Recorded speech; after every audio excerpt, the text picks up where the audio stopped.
ദാറുൽ Falah Islamic academy തളിപ്പറമ്പിന്റെ ചരിത്രത്തെയും പൈതൃകത്തെയും അന്വേഷിക്കുന്നതിന് വേണ്ടിയുള്ള ഒരു ശ്രമം എന്നുള്ള രീതിയിൽ ഇത്തരമൊരു പരിപാടി സംഘടിപ്പിക്കുന്നു എന്ന് ഇതിൻ്റെ സംഘാടകർ അറിയിച്ചപ്പോൾ സ്വാഭാവികമായും ഒരു ചരിത്ര വിദ്യാർത്ഥി എന്നുള്ള രീതിയിൽ ഏറെ സന്തോഷത്തോടു കൂടിയാണ് ഞാൻ അത് സ്വീകരിച്ചത്.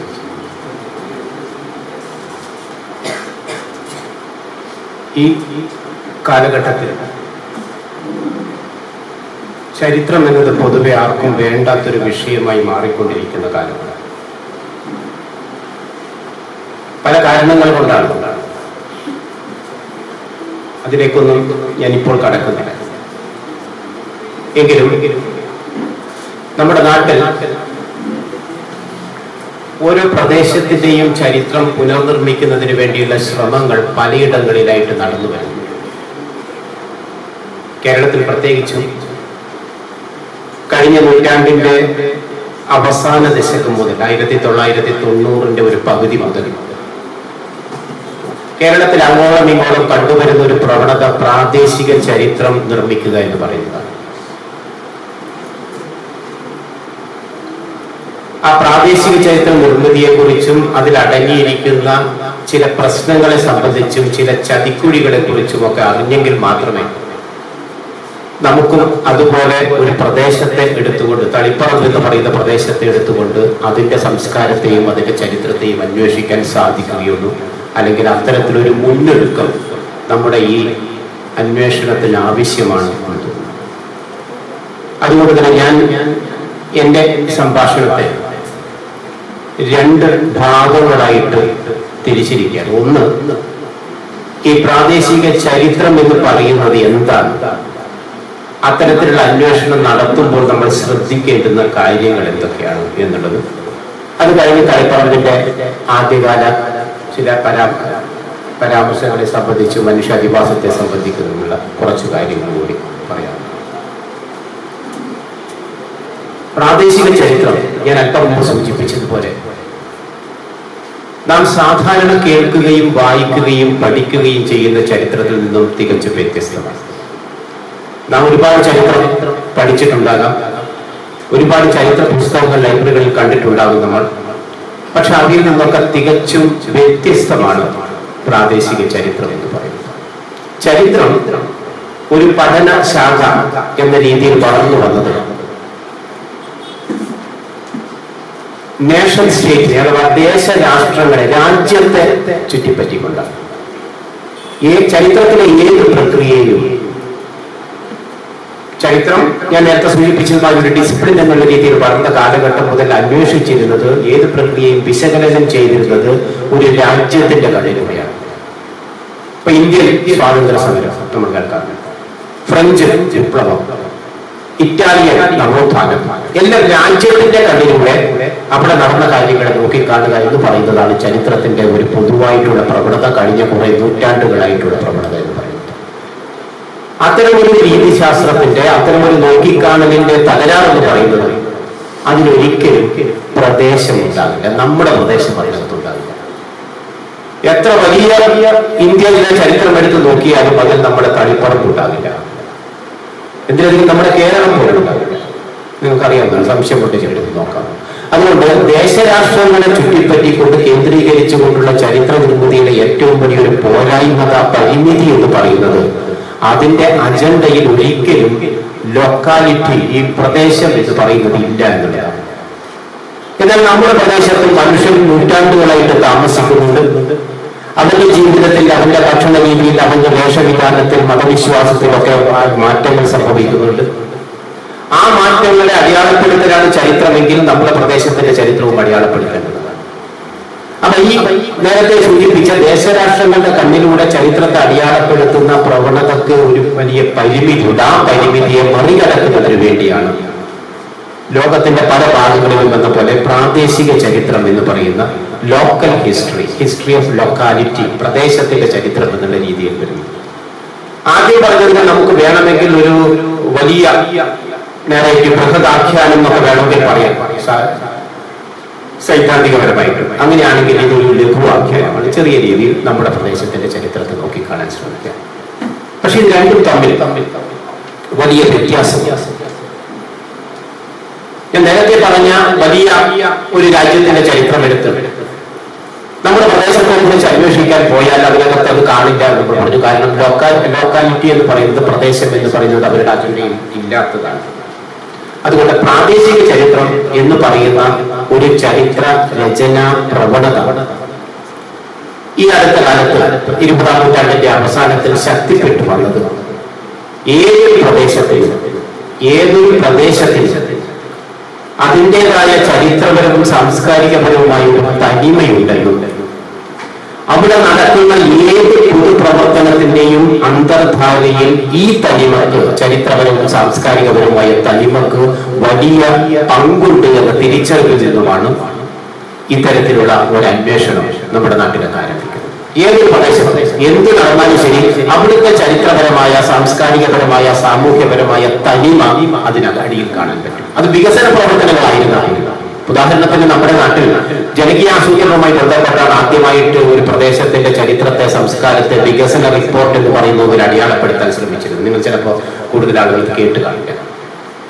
അപ്പൊ ആ ഒരു തിരിച്ചറിവാണ് ഒരു പ്രദേശത്തിന്റെ ചരിത്രത്തെ അന്വേഷിക്കുന്നതിനും സംസ്കാരത്തെ കുറിച്ച് മനസ്സിലാക്കുന്നതിനുമുള്ള ശ്രമങ്ങൾ തീവ്രമാക്കുന്നത്, അല്ലെങ്കിൽ കുറച്ചുകൂടി സജീവമായി നടത്തുന്നതിന് വഴിയൊരുക്കിയത്. എന്നാൽ ഇതിനകത്ത് അതേക്കുറിച്ചുള്ള ഒരു ക്ലാസ് അല്ല എന്നുള്ളത് കൊണ്ട് ഞാൻ അതിന്റെ വിശദാംശങ്ങളിലേക്ക് പോകുന്നില്ല. ഇത് നമ്മുടെ നാട്ടിൽ സമീപകാലത്താണ് വളർന്നു വന്നതെങ്കിലും പുറം രാജ്യങ്ങളിൽ പണ്ട് മുതൽ 19-ാം നൂറ്റാണ്ട് മുതൽ തന്നെ ഇത്തരത്തിലുള്ള ചരിത്ര രചനകൾ നടന്നിട്ടുണ്ട്. അവിടെ പലപ്പോഴും അത് ജനങ്ങളുടെ ചരിത്രം, പോപ്പുലർ ഹിസ്റ്ററി, ജനകീയ ചരിത്രം എന്നുള്ള രീതിയിലാണ് അവർ എഴുതിയിരുന്നത്. നമ്മുടെ ചരിത്രത്തിൽ പലപ്പോഴും രാജാക്കന്മാരെ കാണാറുണ്ട്, ജനങ്ങളെ കാണാറില്ല. അപ്പൊ ജനങ്ങളുടെ ചരിത്രം അല്ലെങ്കിൽ തൊഴിലാളി വർഗത്തിന്റെ ചരിത്രം എന്നൊക്കെയുള്ള രീതിയിൽ ചില ശ്രമങ്ങൾ നടന്നിരുന്നു. അത് ഇംഗ്ലണ്ടിലുണ്ടായിരുന്നു. ഫ്രാൻസിലാണ് അതിൽ ഏറ്റവും കൂടുതൽ അല്ലെങ്കിൽ വലിയ നേട്ടങ്ങൾ കൈവരിച്ചത്. അനൽസ് എന്ന് പറയുന്ന ഒരു പ്രത്യേക ചരിത്ര വിഭാഗ ആളുകൾ, അവരാണ് ആദ്യമായിട്ട് ചരിത്രം എന്ന് പറയുന്നത് അതൊരു ടോട്ടൽ ഹിസ്റ്ററിയാണ്, എന്തിനും ചരിത്രമുണ്ട് എന്ന് മുന്നോട്ട് വെച്ചത്. എന്തിനും ചരിത്രമുണ്ട്. ഭക്ഷണത്തിന് ചരിത്രമുണ്ട്. ഇവിടെ നമ്മൾ ഭക്ഷണത്തെ കുറിച്ച് സംസാരിക്കാൻ പോവാണ്. രാജ്യത്തിൽ മാത്രമല്ല ചരിത്രമുണ്ട്, മറിച്ച് ഭക്ഷണത്തിന് ചരിത്രമുണ്ട്, നമ്മുടെ വസ്ത്രത്തിന് ചരിത്രമുണ്ട്, നമ്മുടെ എന്തിനും അതിന്റെ ചരിത്രമുണ്ട്. ആ രീതിയിൽ ടോട്ടൽ ഹിസ്റ്ററി എന്ന് പറയുന്ന ഒരു ആശയം മുന്നോട്ട് വെച്ചുകൊണ്ട് നമ്മൾ ഇതുവരെ ഒരിക്കലും കരുതിയിട്ടില്ലാത്ത ഉപകരണ സാമഗ്രികൾ കൂടി ഉപയോഗിച്ച്, തെളിവ് സാമഗ്രികൾ കൂടി ഉപയോഗിച്ചുകൊണ്ട് നമുക്ക് നമ്മുടെ ഇന്നലകളെ കുറിച്ച് അന്വേഷിക്കേണ്ടതുണ്ട് എന്നൊക്കെ ആദ്യമായിട്ട് പറയുന്നത് അനൽസ് എന്ന് പറയുന്ന മാർക്ക് ബ്ലോക്കിനെ പോലുള്ള ചരിത്രകാരന്മാരെ കാണുന്നില്ല. അങ്ങനെ ഉള്ള ഒരു വലിയ ചരിത്രം ഇതിന്റെ പിന്നിലുണ്ടെങ്കിൽ പോലും ഇങ്ങനെയുള്ള ലഘു ആഖ്യാനങ്ങൾക്ക് പല രൂപങ്ങളുണ്ട്. കേരളത്തിൽ തന്നെ പല രൂപങ്ങളുണ്ടായിട്ടുണ്ട്. പ്രദേശത്തിന്റെ ചരിത്രം മാത്രമല്ല, ചിലയിടങ്ങളിൽ ചില കുടുംബങ്ങളുടെ ചരിത്രങ്ങൾ രേഖപ്പെടുത്തിയിട്ടുണ്ട്. കേരളത്തിൽ കൂടുതലും അത് നടന്നിട്ടുള്ളത് മധ്യ കേരളത്തിലാണ്. ക്രിസ്തീയ കുടുംബങ്ങൾ അവരുടെ തറവാടുകൾ കേന്ദ്രീകരിച്ചുകൊണ്ട് അതിന്റെ ലീനിയേജും 3-4 തലമുറക്കപ്പുറം വരെ ട്രേസ് ചെയ്തുകൊണ്ട് അത്തരത്തിലുള്ള ഫാമിലി ഹിസ്റ്ററി കുറെ പ്രസിദ്ധീകരിച്ചിട്ടുണ്ട്. അതുപോലെ ചില സ്ഥാപനങ്ങളുടെ ചരിത്രങ്ങൾ ഉണ്ടായിട്ടുണ്ട്. അത് പള്ളിയുടേതാകാം, വിദ്യാഭ്യാസ സ്ഥാപനത്തിൻ്റെതാകാം, ചിലപ്പോൾ ഒരു മാർക്കറ്റിൻ്റെതാകാം, ഒരു നദിയുടേതാകാം. ആ രീതിയിൽ ചരിത്രത്തെ അടയാളപ്പെടുത്തുന്നതിന്റെ ശ്രമങ്ങൾ ഉണ്ടായിട്ടുണ്ട്. അവയല്ലാതെ ചരിത്ര യാത്രകൾ, എന്താണ് ഹിസ്റ്ററി വാക്ക് എന്ന് പറയും. ഒരു സ്ഥലത്ത് നിന്ന് മറ്റൊരു സ്ഥലത്തേക്ക് നടന്നിട്ട് നമുക്കറിയാവുന്ന, നമുക്ക് നടക്കാവുന്ന ഒരു ചെറിയ ദൂരം നടന്നിട്ട് അതിന്റെ 2 ഭാഗത്തും കാണുന്ന കെട്ടിടങ്ങളാകാം, സ്ഥലങ്ങളാകാം, എന്തുമാകാം, അതേക്കുറിച്ചുള്ള കാര്യങ്ങൾ എഴുതുന്ന ഒരു പ്രവണതയുണ്ട്. കോഴിക്കോട് പട്ടണത്തെ കുറിച്ച് പ്രഗത്ഭ ചരിത്രകാരനായ ഡോക്ടർ MGS നാരായണൻ അങ്ങനെ എഴുതിയിട്ടുണ്ട്. 5 യാത്രയാണ്. ബീച്ചിന്റെ ഇങ്ങ് വടക്കേ അറ്റത്ത് ഗാന്ധി റോഡിൽ നിന്ന് തുടങ്ങി അങ്ങേ അറ്റം വരെ നടക്കുകയും 2 ഭാഗത്തും കാണുന്ന, അത് ചിലപ്പോൾ പഴയ പാണ്ഡികശാലി ആയിരിക്കാം, ഒരു പോർട്ടിന്റെ ഓഫീസായിരിക്കാം, മറ്റെന്തുമാകാം, അല്ലെങ്കിൽ ഗാന്ധി റോഡ് എന്ന് പറയുന്നത് ഗാന്ധി റോഡ് എങ്ങനെയുണ്ട് എന്ന് പറയുന്ന രീതിയിൽ ആ പ്രദേശത്ത് അടയാളപ്പെടുത്തും. ഇങ്ങനെ പല രൂപത്തിൽ ചെറിയ ചെറിയ ആഖ്യാനങ്ങൾ ചരിത്രരചനയിൽ സജീവമായി വരുന്നുണ്ട് എന്ന് മാത്രമെങ്കിലും നമ്മൾ തിരിച്ചറിയുക. അതിന്റെ ഒരു ഭാഗമാണ് ഒരർത്ഥത്തിൽ തളിപ്പറമ്പിലെ പൈതൃകത്തെ അന്വേഷിക്കാനുള്ള നിങ്ങളുടെ ശ്രമം. എന്നാൽ ഈ അന്വേഷണത്തിന് ഒരുപാട് പരിമിതിയുണ്ട്. ആ പരിമിതി എന്ന് പറയുന്നത്, നമ്മളൊക്കെ സ്കൂളിലും കോളേജിലും ചരിത്ര രചനയ്ക്ക് വേണ്ടി തെളിവ് ശേഖരിക്കേണ്ടുന്ന കുറെ സാമഗ്രികളെ കുറിച്ച് പഠിക്കും. ചരിത്രകാരന്മാർ അതിനെ സോഴ്സസ് എന്ന് പറയുന്നത്. ഇവിടെ തെളിവില്ലാതെ ചരിത്രം എഴുതാൻ പറ്റില്ല. നമ്മൾ തിരിച്ചറിയേണ്ടുന്ന മറ്റൊരു പ്രധാനപ്പെട്ട കാര്യമാണിത്. തെളിവിന്റെ അടിസ്ഥാനത്തിൽ മാത്രമേ, തെളിവ് സാമഗ്രികളുടെ വിശകലനത്തിലൂടെ മാത്രമേ നമ്മൾ ചരിത്രം രചിക്കാവൂ. കാരണം വർത്തമാന കാലഘട്ടത്തിൽ വിശ്വാസത്തിന്റെ അടിസ്ഥാനത്തിൽ, ഐതിഹ്യത്തിന്റെ അടിസ്ഥാനത്തിൽ ചരിത്രം പുനർനിർമ്മിക്കുന്നതിന് വേണ്ടിയുള്ള പ്രവർത്തനം ശക്തിപ്പെട്ടു വരുന്ന ഒരു കാലഘട്ടത്തിലാണ് നമ്മൾ ഇത്തരം അന്വേഷണം നടത്തുന്നത് എന്നുള്ളതുകൊണ്ട് നമ്മൾ ഈ തിരിച്ചറിവ് നമ്മുടെ മനസ്സിൽ വളരെ കരുതലോടുകൂടി സൂക്ഷിക്കേണ്ടുന്ന ഒന്നാണ്. തെളിവുകൾ എന്തൊക്കെയാ തെളിവ് സാമഗ്രികൾ? നമ്മൾ കോളേജിൽ നിന്ന് പഠിച്ച, സ്കൂളിൽ നിന്ന് പഠിച്ച ഒരുപാട് കാര്യങ്ങൾ. അവിടെ പറയുന്ന ആർക്കിയോളജി, പുരാവസ്തുക്കൾ, അല്ലെങ്കിൽ ശിലാരേഖകൾ, ഇൻസ്ക്രിപ്ഷൻസ് എന്ന് പറയും, സാഹിത്യകൃതികളുടെ പരാമർശം, സഞ്ചാരികളുടെ വിവരണം, ഇങ്ങനെ നമ്മൾ കേട്ടിട്ടുള്ള പരമ്പരാഗതമായ ഒരുപാട് തെളിവ് സാമഗ്രികളുണ്ട്. എന്നാൽ അവയൊക്കെ ഞാൻ ആദ്യം പറഞ്ഞ രാജ്യങ്ങളുടെ ചരിത്രവുമായി ബന്ധപ്പെട്ട് മാത്രമേ പ്രസക്തമാകുള്ളൂ. ഇവയൊക്കെ വെച്ചുകൊണ്ട് ഇതിൽ നിന്നാണ് ചരിത്രം എഴുതേണ്ടത് എന്ന് ധരിച്ചുകൊണ്ട് നിങ്ങളുടെ ഗ്രാമത്തിലേക്ക് ചെന്നാൽ ആ ഗ്രാമത്തിൽ ഒരു ശാസനവും കിട്ടിയിട്ടില്ല, അവിടെ ഒരു രാജാവും ഉണ്ടായിട്ടില്ല, ഒരു കൊട്ടാരവും ഒരു പള്ളിയും അല്ലെങ്കിൽ അവിടെ ഉണ്ടായിട്ടില്ല, ഒരു റോമ നാണയവും ഉണ്ടെന്ന് കിട്ടിയിട്ടില്ല. ഇത് ചരിത്രമില്ല എന്ന് പറയാൻ പറ്റും. അതുകൊണ്ട് പ്രാദേശിക ചരിത്രത്തിനെ മുന്നോട്ട് വയ്ക്കുന്ന ഒരു പ്രധാനപ്പെട്ട രീതിശാസ്ത്രപരമായ പ്രശ്നം എന്ന് പറയുന്നത് തെളിവ് സാമഗ്രികളെ കുറിച്ചുള്ള നമ്മുടെ ധാരണകൾ തിരുത്തേണ്ടത്. ഇവയൊക്കെയാണ് ചരിത്രം എഴുതാനുള്ള തെളിവ് എന്ന് വിചാരിച്ചു. അതുകൊണ്ട് അതിൽ ഒരുപാട് വിശദീകരിക്കാനുണ്ടെങ്കിൽ പോലും അതിലേക്ക് പോകുന്നില്ല. തെളിവ് സാമഗ്രികളെ കുറിച്ചുള്ള നമ്മുടെ ധാരണ പൊളിച്ചെഴുതിയാലേ നമുക്ക് ഒരു പ്രദേശത്തിന്റെ സംസ്കാരത്തെ, ഒരു പ്രദേശത്തിന്റെ ചരിത്രത്തെ അടയാളപ്പെടുത്താൻ പറ്റുകയുള്ളൂ. ഇവിടെ ഏറ്റവും കൂടുതൽ എല്ലാവരും അംഗീകരിച്ചിട്ടുള്ള ഒരു കാര്യം എന്ന് പറയുന്നത് നമ്മുടെ ഇന്നലകളെ കുറിച്ച്, ഇപ്പൊ തളിപ്പറമ്പ് എന്ന് പറയുന്ന പ്രദേശത്ത് അധിവസിക്കുന്ന ജനങ്ങളുടെ ഇന്നലകളെ കുറിച്ച്, ഇന്നലെ വരെയുള്ള അവരുടെ ജീവിതത്തെ കുറിച്ച്, അവരുടെ സംസ്കാരത്തെ കുറിച്ച് വിവരം തരാൻ പറ്റുന്നത് എന്തു തെളിവാണ്. അല്ലാതെ നേരത്തെ പറഞ്ഞ ഇൻസ്ക്രിപ്ഷൻ, മാർക്കിയോ അങ്ങനെ മാത്രമല്ല. എന്തു അത് ചിലപ്പോ ഒരു പോസ്റ്ററാകാം, ഒരു നോട്ടീസാകാം, ഒരു മുദ്രാവാക്യമാകാം, ഒരു ചൊല്ലാകാം, ആ പ്രദേശത്തുണ്ടായിരുന്ന സാഹിത്യ രൂപങ്ങളായിരിക്കാം, നമ്മുടെ വസ്ത്രങ്ങൾ എല്ലാം മാറിക്കൊണ്ടിരിക്കുകയാണ്. നമ്മുടെ ഭക്ഷണത്തെ കുറിച്ചാണ് പറയുന്നത്, ഭക്ഷണം മാറിക്കൊണ്ടിരിക്കുകയാണ്, ഈ എല്ലാം മാറിക്കൊണ്ടിരിക്കുകയാണ്. ഈ മാറ്റത്തെ അടയാളപ്പെടുത്തലാണ് ഒരർത്ഥത്തിൽ നമ്മുടെ ചരിത്രത്തിലൂടെ നിർവഹിക്കേണ്ടത് എന്നുള്ളതാണ്. അതുകൊണ്ട് ആദ്യം ഇറങ്ങിയൊരു സിനിമാ പോസ്റ്റർ ആയിരുന്നാലും, നമ്മുടെ കല്യാണ കത്തുകളായിരുന്നാൽ പോലും, അടുക്കളയിലെ വീട്ടുപകരണം, ഇതൊക്കെ മാറുന്നതാണ്, മാറ്റത്തിന് വിധേയമായി കൊണ്ടിരിക്കുകയാണ്. അതിനനുസരിച്ചാണ് മനുഷ്യന്റെ ജീവിതം, അവന്റെ സംസ്കാരം മാറിക്കൊണ്ടിരിക്കുന്നത്. അതുകൊണ്ട് തെളിവ് സാമഗ്രികൾ എന്ന് പറയുന്നതിനെ കുറിച്ചുള്ള ധാരണ പൊളിച്ചെഴുതുകയുണ്ട എന്നതാണ്. അതുകൊണ്ട് തന്നെ നമ്മൾ ഇതുവരെ കരുതാത്ത ഒരുപാട് പുതിയ തെളിവുകൾ നൽകുകയുണ്ട്. അതിൽ ഏറ്റവും പ്രധാനപ്പെട്ട നമ്മൾ വേണ്ട രീതിയിൽ ഉപയോഗിച്ചിട്ടില്ലാത്ത ഒരു തെളിവ് സാമഗ്രി എന്ന് പറയുന്നത് നാട്ടുകാരുടെ ഓർമ്മകളാണ്, മെമ്മറി എന്ന് പറയും. നമ്മുടെ നാട്ടിലെ കുറിച്ച് ഒരു 70-80 വയസ്സ് കഴിഞ്ഞ ആളുകളോട് നിങ്ങൾ സംസാരിച്ചു നോക്കും, അവർക്കറിയാം ഇവിടെ എങ്ങനെ അവർ കണ്ട അല്ലെങ്കിൽ അവർ കേട്ട ഒരുപാട് ഓർമ്മകളുണ്ട്. നമുക്ക് മറ്റൊരു സ്ഥലത്ത് നിന്നും കിട്ടാത്ത ചില തെളിവുകൾ, അതിൽ പ്രശ്നങ്ങളൊക്കെ ഉണ്ട്, പ്രശ്നങ്ങളില്ലാതെ നമുക്ക് വേണമെങ്കിൽ പിന്നീട് ചർച്ച ചെയ്യാം. എങ്കിൽ പോലും ഈ ഓർമ്മകളെ, ഇപ്പം പല പഞ്ചായത്തുകൾ കേരളത്തിൽ ചരിത്രം ഉണ്ടാക്കുന്നുണ്ട്. കാസർഗോഡ് മുതൽ തിരുവനന്തപുരം വരെയുള്ള പഞ്ചായത്തുകൾ എടുത്തു നോക്കിക്കഴിഞ്ഞാൽ ഒട്ടേറെ ഗ്രാമപഞ്ചായത്തുകൾ അവരുടേതായ ഗ്രാമചരിത്രം ഉണ്ടാക്കിയിട്ടുണ്ട്. അവർ പലരും ചെയ്യുന്ന രീതി, ഒരു വാർഡിലെ 70 വയസ്സ് കഴിഞ്ഞ ആളുകളെ മുഴുവൻ ഇതുപോലൊരു സ്ഥലത്തേക്ക് വിളിച്ചു കൊണ്ടുവന്നിട്ട് അവരോട് വർത്തമാനം പറയാം. പണ്ടത്തെ ഭക്ഷണത്തെ കുറിച്ചാകാം, അന്നത്തെ കല്യാണത്തിന്റെ രീതികളെ കുറിച്ചാകാം, അന്നത്തെ എന്തുമാകാം നാട്ടിലെ, അല്ലെങ്കിൽ നമ്മൾ ആദ്യം അസുഖം വന്നപ്പോൾ പോയ സ്ഥലമേതായിരുന്നു, ഡോക്ടർ ആരായിരുന്നു, ആദ്യത്തെ റോഡ് ഏതാണ് ആ പ്രദേശത്തെ, അല്ലെങ്കിൽ ആദ്യം അവിടെ SLC പാസ്സായ ആളാരാണ്, ഇങ്ങനെ ആദ്യത്തെ പോലീസ് കേസ് എന്താണ്, നമുക്കിങ്ങനെ പലതും പറയാം. എന്തിനറിയാം, നമ്മുടെ നാട്ടിലുള്ള ആളുകൾ ആദ്യം പരിപ്പ് വാങ്ങിയത് ഏത് കടയിൽ നിന്നാണ് എന്ന ചോദ്യത്തിന് പോലും പ്രസക്തിയുണ്ട്.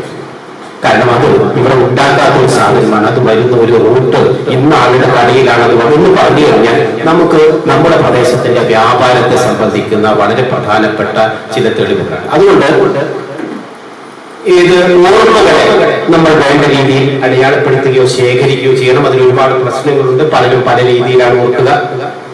പ്രായമാകുമ്പോൾ പ്രത്യേകിച്ചും അയാളെ കേന്ദ്രീകരിച്ചുകൊണ്ടാണ് സംസാരിക്കുക. ഞാൻ എന്ന് പറയുന്നത് ചിലപ്പോൾ അതിനകത്ത് കൂടി വന്നേക്കാം. അതെല്ലാം വിഷയം എന്നതുകൊണ്ടാണ് ഞാൻ ചുരുക്കി പോകുന്നത്. പ്രാദേശിക ചരിത്രം എന്ന് പറയുന്ന ഒരു ദിവസം മുഖ്യമായിട്ട് സംസാരിക്കേണ്ട ഒരു വിഷയമാണ്. എന്തായിരുന്നാലും അതുകൊണ്ട് തെളിവ് സാമഗ്രികളെ സംബന്ധിച്ച് നമ്മൾ ധാരണ തിരുത്തുകയും എന്തും തെളിവ് സാമഗ്രിയാണെന്ന് മനസ്സിലാക്കുകയും അതിന്റെ അടിസ്ഥാനത്തിൽ വേണം നമ്മൾ ഒരു പ്രദേശത്തിന്റെ ചരിത്രത്തെ, സംസ്കാരത്തെ അടയാളപ്പെടുത്തുന്നതിന് വേണ്ടിയുള്ള ഒരു ശ്രമവുമായിട്ട് മുന്നോട്ട് പോകാൻ എന്ന് മാത്രമാണ് ഞാൻ സൂചിപ്പിച്ചത്. മറ്റൊന്ന്, ഇതിന്റെ ഒരു അപകടകരമായ ഒരു പ്രവണത. അതും നമ്മൾ എപ്പോഴും മനസ്സിൽ സൂക്ഷിക്കണം. ഞാൻ എൻ്റെ ദേശത്തെക്കുറിച്ച് എഴുതുമ്പോൾ, എൻ്റെ കുടുംബത്തെക്കുറിച്ച് എഴുതുമ്പോൾ, എൻ്റെ പ്രദേശത്തെക്കുറിച്ച് എഴുതുമ്പോൾ സ്വാഭാവികമായും അതൊന്ന് പെരുപ്പിച്ചെഴുതാനുള്ള പ്രവണത ഉണ്ടാകും. അത് സ്വാഭാവികമാണ്. എൻ്റെ ഉപ്പാപ്പാക്ക് ആനയുണ്ടായിരുന്നു എന്ന പഴയ ഇത് പറയുന്ന മാതിരി അങ്ങനെ ഒരു പ്രവണത ഉണ്ടാകും. ആ പ്രവണതക്കെതിരെ, ആ പ്രവണത അങ്ങനെ ഉണ്ടാകും, അതിനെതിരെ നമ്മൾ എങ്കിൽ മാത്രമേ നമുക്ക് ആ പ്രവണത മറികടങ്ങണമെങ്കിൽ മാത്രമേ നമുക്ക് കുറച്ചുകൂടി വസ്തുതാപരമായ രചന നടത്തുന്നതിന് വേണ്ടി സാധിക്കുള്ളൂ. അതുകൊണ്ട് ലോക്കൽ ഹിസ്റ്ററിയുടെ ഒരു വലിയ ചതിക്കുഴി എന്ന് പറയുന്നത് ഈ ലൊക്കാലിറ്റിയാണ് നമ്മൾ ചർച്ച ചെയ്യുന്നത് എന്നുള്ളത് തന്നെയാണ്. മറ്റൊരാളല്ല എഴുതുന്നത്, നമ്മൾ തന്നെ ആ പ്രദേശത്തെ കുറിച്ചാണ് എഴുതുന്നത് എന്നുള്ളത് കൊണ്ട് കടുത്ത വർണ്ണങ്ങളിൽ, കടുത്ത നിറങ്ങളിൽ അത് എഴുതാനുള്ള ഒരു പ്രവണത നമ്മുടെ കണ്ടേക്കാം, നമ്മുടെ സ്വാഭാവികമാണ്. മറ്റ് ഏറ്റവും പ്രധാനപ്പെട്ട ഒരു കാര്യം ഈ പ്രദേശം ഏതാണ് എന്നുള്ളത് തന്നെയാണ്. നമ്മളൊരു പ്രദേശത്തെയാണ്, ഇവിടെ തളിപ്പറമ്പ് എന്ന് പറയുന്നത്. നിങ്ങൾ തളിപ്പറമ്പ് എന്നുള്ളത് കൊണ്ട് എന്താണ് അർത്ഥമാക്കുന്നത്? തളിപ്പറമ്പ് മുനിസിപ്പാലിറ്റിയാണോ? അല്ല, ഈ പ്രദേശം എന്ന് പറയുന്നത് ആ പ്രദേശത്ത് താമസിക്കുന്നവർക്ക് തന്നെ പ്രദേശത്തെ കുറിച്ച് വ്യത്യസ്ത ധാരണയാണ്. ഇപ്പൊ കേരളത്തിൽ ഗ്രാമചരിത്രം കൂടുതലായിട്ടും ഉണ്ടായിട്ടുള്ളത് പഞ്ചായത്തുകളെ കേന്ദ്രീകരിച്ചുകൊണ്ടാണ്. എന്നാൽ നമുക്കറിയാം, പഞ്ചായത്തായാലും മുനിസിപ്പാലിറ്റി ആയാലും ഉണ്ടായത് ഈ അടുത്ത കാലത്താണ്. 1960-കളിലാണ് ഇവിടെ തളിപ്പറമ്പിൽ തന്നെ ഒരു പഞ്ചായത്ത് ഉണ്ടാകുന്നത് 65-ലോ മറ്റോ 1960-കൾക്ക് ശേഷമാണ് ഏതാണ്ട് കൂടുതലായും ഈ പഞ്ചായത്തുകളെ മറ്റും ഉണ്ടായി വരുന്നത്. അത് ഭരണപരമായ ആവശ്യത്തിന് വേണ്ടി ഉണ്ടായിട്ടുള്ള കാര്യമാണ്. അതിന് മുമ്പുള്ള ചരിത്രം, കൂടുതൽ ചരിത്രം പിറകിലാണ് കിടക്കുന്നത്. ഈ പഞ്ചായത്ത് ഉണ്ടാകുന്നതിന് മുമ്പ്, മുനിസിപ്പാലിറ്റി ഉണ്ടാകുന്നതിന് മുമ്പാണുള്ളത്. അതുകൊണ്ട് തന്നെ ആ കാലഘട്ടത്തിലെ മനുഷ്യൻ ചിലപ്പോൾ അവന്റെ ഉപജീവനത്തിനും അതിജീവനത്തിനും വേണ്ടി കൂടുതലും ബന്ധപ്പെട്ടിരുന്ന സ്ഥലം ചിലപ്പോൾ ഇതിന്റെ അതിർത്തിക്ക് അപ്പുറത്തായിരിക്കും. അതുകൊണ്ട് ഒരു ഭരണ യൂണിറ്റിനെ, ഒരു അഡ്മിനിസ്ട്രേറ്റീവ് യൂണിറ്റിനെ, ഒരു മുനിസിപ്പാലിറ്റിയെ, ഒരു പഞ്ചായത്തിനെ ചരിത്രത്തിന്റെ വലമ്പായി, അതിർത്തിയായിട്ട് സ്വീകരിച്ചുകൊണ്ട് പ്രാദേശിക ചരിത്ര രചന നടത്തരുത്. അതുകൊണ്ട് നമ്മുടെ പ്രദേശത്തെ കുറിച്ച് ഏതൊക്കെ സ്ഥലങ്ങളാണ് നമ്മൾ ഈ പറയുന്ന തളിപ്പറമ്പ് എന്നുള്ളതിൽ വരെ ഈ ടൗൺമാർ എന്നതിനെ കുറിച്ചൊരു ധാരണ ഉണ്ടായിരുന്നു. അല്ലെങ്കിൽ നമ്മൾ ചിലപ്പോ പ്രധാനപ്പെട്ട മുമ്പ് ഈ പറയുന്ന തളിപ്പറമ്പ് എന്ന് പറയുന്ന പഞ്ചായത്തോ അല്ലെങ്കിൽ ആ ഭരണ വിഭാഗം ഫോം ചെയ്യുന്നതിന് മുമ്പുണ്ടായിരുന്ന വളരെ പ്രധാനപ്പെട്ട സ്ഥലങ്ങൾ ചിലപ്പോൾ അതിന്റെ അതിർത്തിക്ക് അപ്പുറത്തായതുകൊണ്ട് ഒഴിവാക്കപ്പെടുകയൊക്കെ ചെയ്യും. അതുകൊണ്ട് ഇത്തരത്തിലുള്ള ചില പ്രാഥമിക ധാരണകൾ ഏതൊരു പ്രദേശത്തിന്റെയും ചരിത്രത്തെയും അന്വേഷിക്കുന്നതിനുള്ള ഒരു മുന്നൊരുക്കം എന്നുള്ള രീതിയിൽ നമ്മൾ മനസ്സിൽ സൂക്ഷിക്കേണ്ടതുണ്ട് എന്നാണ് ഞാൻ പറയാൻ ശ്രമിച്ച കാര്യം. അത് കുറെ കൂടി വിശദമാക്കേണ്ടതുണ്ട്. അത് ഓരോ സന്ദർഭത്തിൽ ആവശ്യമുണ്ടെങ്കിൽ നമുക്കത് വിശദമാക്കുകയും ചെയ്യാം. എന്തായിരുന്നാലും പുതിയ പുതിയ തെളിവ് സാമഗ്രികൾ നമ്മൾ അന്വേഷിക്കണം. എന്ത് വിവരവും വളരെ പ്രധാനപ്പെട്ടതാണ് എന്ന് നമ്മൾ കരുതണം. ശേഖരിച്ച വിവരങ്ങളുടെ ശരി തെറ്റ് നമ്മൾ അന്വേഷിച്ച് കണ്ടെത്തണം. കാരണം എല്ലാം കിട്ടിയതെല്ലാം ശരിയാണ്, വസ്തുതയാണെന്ന് ധരിച്ചു പോകരുത്. വ്യാജ രേഖകൾ വരെ ഉണ്ടാക്കുന്ന കാലഘട്ടമാണിത്. അതുകൊണ്ട് തന്നെ നമ്മൾ അങ്ങനെ നെല്ലേത് പതിനേത് തിരിച്ചറിയാൻ വേണം. അങ്ങനെയൊക്കെ കഴിഞ്ഞത് ഈ 2-3 ഘട്ടങ്ങൾ കഴിഞ്ഞതിന് ശേഷമാണ് ഏതൊരു പ്രദേശത്തിൻ്റെതായിരുന്നാലും ഒരു സ്ഥാപനത്തിൻ്റെതായിരുന്നാലും അതിന്റെ ചരിത്രം രചിക്കുക എന്ന് പറയുന്ന എഴുത്ത് എന്നുള്ളൊരു പ്രോസസ്സിലേക്ക് സാധാരണ കടന്നു പോവുക. ഇത് നമ്മുടെ നാട്ടിൽ വളരെ സജീവമായിട്ട് ഇപ്പോൾ നടക്കുന്ന ഒന്നാണ്. കാരണം ചരിത്രം എന്ന് പറയുന്നത് ഇന്ന് സമരം ചെയ്ത് നേടിയെടുക്കേണ്ടുന്ന ഒരു സാധനമാണ് നമ്മുടെ നാട്ടിൽ. കാരണം നമ്മൾ കണ്ടുകൊണ്ടിരിക്കെ നമ്മുടെ കയ്യിൽ നിന്നും അല്ലെങ്കിൽ ചരിത്ര താളുകളിൽ നിന്നും ഒരുപാട് ഭാഗങ്ങൾ ഇല്ലാതാക്കുകയും ബോധപൂർവ്വം മായ്ച്ചു കളയുകയോ അല്ലെങ്കിൽ വികൃതമാക്കുകയോ ചെയ്യുന്ന ജോലി വളരെ തകൃതിയായി നടക്കുന്ന ഒരു കാലമായതുകൊണ്ടാണ് വളരെ കരുതലോടുകൂടി നമ്മൾ ചെയ്യേണ്ടുന്ന, എന്നാൽ നമ്മൾ ചെയ്യുന്നത് ഒരു വലിയ സാംസ്കാരിക പ്രവൃത്തിയാണ്. ഇത് ഒരു സമര രൂപം തന്നെയാണ്. നമ്മുടെ നാട്ടിന്റെ ചരിത്രം അടയാളപ്പെടുത്തുക എന്ന് പറയുന്നത് വളരെ ലളിതമായ ഒരു പ്രവൃത്തിയായിട്ട് നമുക്ക് തോന്നാമെങ്കിലും അതൊരു സമര രൂപമാണ്. കാരണം ഓരോ പ്രദേശത്തിന്റെയും ചരിത്രവും സംസ്കാരവും ഇല്ലാതാകുക എന്ന് പറയുന്നത് ഈ ആഗോളവൽക്കരണ കാലഘട്ടത്തിൽ സംഭവിച്ചുകൊണ്ടിരിക്കുന്നുണ്ട്. ലോകം മുഴുവൻ ഒറ്റ മാർക്കറ്റായി മാറുമ്പോൾ, അല്ലെങ്കിൽ നമ്മൾ ഗ്ലോബലൈസേഷൻ എന്ന് കേൾക്കുന്ന സമയത്ത് ലോകം മുഴുവൻ ഒറ്റ സംസ്കാരം, ഒറ്റ ഭാഷ, ഒറ്റ പാനീയം, ഒറ്റ ചിക്കൻ, ഒറ്റ ഇത് എന്ന് പറയുന്നത് ഇതിനേക്കാൾ നമ്മൾ പോകുന്നത്. അങ്ങനെയുള്ള ഒരു സമയത്ത് നമ്മുടെ പ്രദേശത്തിന്റെ തനിമ, അത് വസ്ത്രത്തിലാകട്ടെ, ഭക്ഷണത്തിലാകട്ടെ, മറ്റെന്തിനുമാകട്ടെ, അത് സൂക്ഷിക്കുക, അത് അല്ലെങ്കിൽ അടയാളപ്പെടുത്തുക എന്ന് പറയുന്നത് അതിനെതിരെയുള്ള ഒരു ചെറുത്തുനിൽപ്പാണ്.